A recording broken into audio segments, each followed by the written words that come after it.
নমস্কার। আজকের প্রতিবেদন হচ্ছে যে আমাদের শরীর স্বাস্থ্যই সম্পদ। এই বিষয় নিয়ে আজকে আমার আলোচনার বিষয়। আমরা যখন একটা গাড়ি কিনি তাতে যাতে স্ক্র্যাচ না লাগে তার দিকে ভীষণভাবে খেয়াল রাখি। নতুন মোবাইল কিনলে দৌড় মারি, কি না মোবাইলের কভার চাই যাতে কোনো রকম স্ক্র্যাচ না আসে, সব ঠিকঠাক থাকে। খুব খেয়াল আমাদের প্রত্যেকটা জিনিস প্রতি, বাড়ি ঝকঝকে তকতকে। এই যে আমাদের কনসিয়াসনেস, অবশ্যই এটা খুবই ভালো একটা বিষয়, সে বিষয়ে কোনো সন্দেহ নেই। কিন্তু আমাদের যাকে সব থেকে বেশি যত্ন রাখা উচিত, আমাদের শরীর, যার ভিতরে আমাদের আত্মা বাস করে, তার প্রতি কিন্তু আমরা ততটা যত্নশীল নই। এটা শুধু আমি নই, আপনি নন, আমাদের প্রত্যেকের মধ্যে আমরা টেকেন ফর গ্রান্টেড ধরে নিই যে আমাদের এই শরীরকে অত পাত্তা না দিলেও চলবে। অথচ আমরা যতদিন বেঁচে থাকবো আমৃত্যু আমাদের এই শরীরটাকে বহন করে চলতে হবে, এবং সেই শরীরটার প্রতি যে আমাদের প্রাণবায়ুটা আছে তাকে সুস্থ রাখতে হবে, যাতে কষ্টের মধ্যে আমার প্রাণবায়ুটা না পড়ে সেই দিকে খেয়াল রাখতে হবে। সেটা কিন্তু আমরা খুব সযত্নে এড়িয়ে যাই। যখন খুশি খাই, যখন খুশি ঘুমাই, যখন যা ইচ্ছে মনে হয় সেটাই খাই। এই যে আমাদের ছোট্ট জীব, এই জীবের ভীষণ লোভ, বলে না ওর নোলা খুব বেশি। নোলা মানে আমাদের জীব, ও সব সময় ওর কি বলুন তো, এটা খাবো ওটা খাবো সেটা খাবো, বিভিন্ন রকম বায়না তার। সেই বায়না আমরা মেটাই। জীব তো খেয়ে ভুলে গেল, ও আবার আর একটা কিছু চাই, কিন্তু পাকস্থলী তাকে হজম করাতে গিয়ে সে নাস্তা নাবুদ।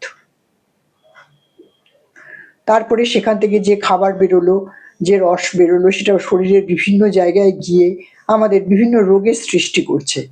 কি কার দোষ? পুরোটা জীবের। কিন্তু কষ্ট পাচ্ছে কি? শরীরের অন্যান্য অঙ্গ প্রত্যঙ্গগুলো। সেগুলোর দিকে আমাদের খাবার এর প্রতি যে লোভ, সেই লোভটাকে সংবরণ করা আমাদের অত্যন্ত করণীয় একটা বস্তু ডেইলি লাইফে। ইচ্ছে হলো খানিকটা ফুচকা খেয়ে গেলাম, তার ফুচকার মধ্যে বেশ কচকচ করে অনেকটা কাঁচা লঙ্কা কুচিয়ে দিচ্ছে, বলছে এই কম হচ্ছে কম হচ্ছে, আর একটু বেশি দাও। ঝালটা হয়নি, নুনটা আর একটু বেশি দাও।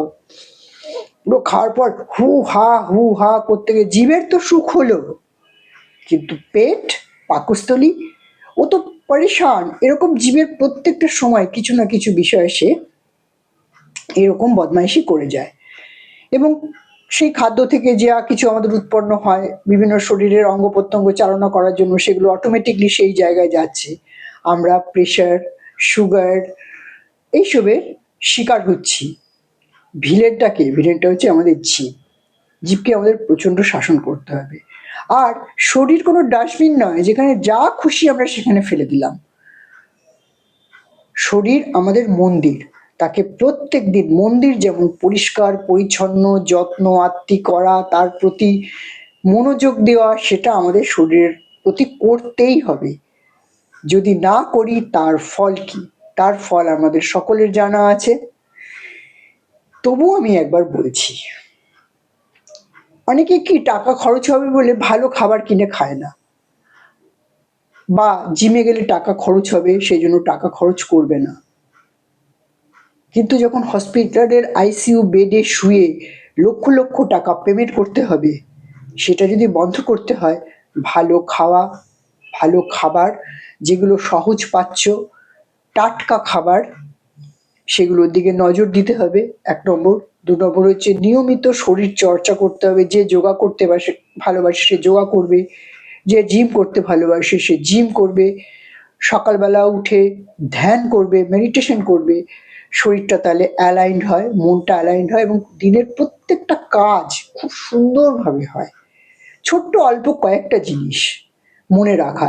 এক, শরীর আমাদের মন্দির, তাকে প্রত্যেক দিন মন্দিরে যেমন ধূপ ধুনো দিয়ে সুন্দর ফল প্রসাদ দিয়ে পুজো করতে হয়, আমাদের শরীরটাকেও সেইভাবে পুজো করতে হবে ১ নম্বর। ২ নম্বর, প্রত্যেকটা দিন জিভের কথায় নেচে উঠলে আমাদের চলবে না।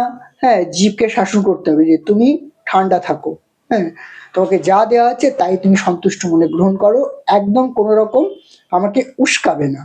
3, আমাদের শরীর মোটেই ডাস্টবিন নয় যে আমরা যা পাবো সেখানে সব জমা করব এবং একটা সার্টেন এজের পরে আমরা হসপিটালাইজড হব এবং সেখানে বিভিন্ন রকম শারীরিক কষ্ট তো আছেই, মানসিক কষ্ট আছে, আত্মীয় স্বজন পরিজন প্রত্যেকে সেই শরীর খারাপের জন্য জ্বলে পুড়ে তেতে মরবে। হ্যাঁ, এখন খুব ফুক ফুক করে সিগারেট টেনে যাচ্ছি ডেলি 5টা 6টা, রাত্রেবেলা হলে বেশ অনেকগুলো পেগ মেরে দিলাম, তার সাথে নানান রকম ভাজা ভুজি, পেটে গ্যাস হয়ে শরীর অসুস্থ, বেলা 2টো 3টে অবধি ঘুমিয়ে রইলাম। এই অত্যাচারগুলো শরীরের উপর করা চলবে না। শরীর কিন্তু কখনো ক্ষমা করে না। শরীরকে যদি আপনি মন্দিরের মতো রাখেন তাহলে আপনার প্রাণবায়ুটাও সুস্থ এবং সুন্দর থাকবে এবং জীবনের প্রত্যেকটা, যার শরীর সুস্থ তার সব কিছু সুস্থ। তাই শরীরকে ডাস্টবিন বানাবেন না আর জীবকে একদম প্রশ্রয় দেবেন না। ভালো থাকবেন, আপনাদের সকলের সুস্বাস্থ্য কামনা করি এবং প্রত্যেকেই প্রত্যেকের পরিবারের সাথে খুব সুন্দর সুস্থভাবে জীবন কাটান এই প্রার্থনা নিয়ে আমি আজকাল এই প্রতিবেদন শেষ করছি। ভালো থাকবেন।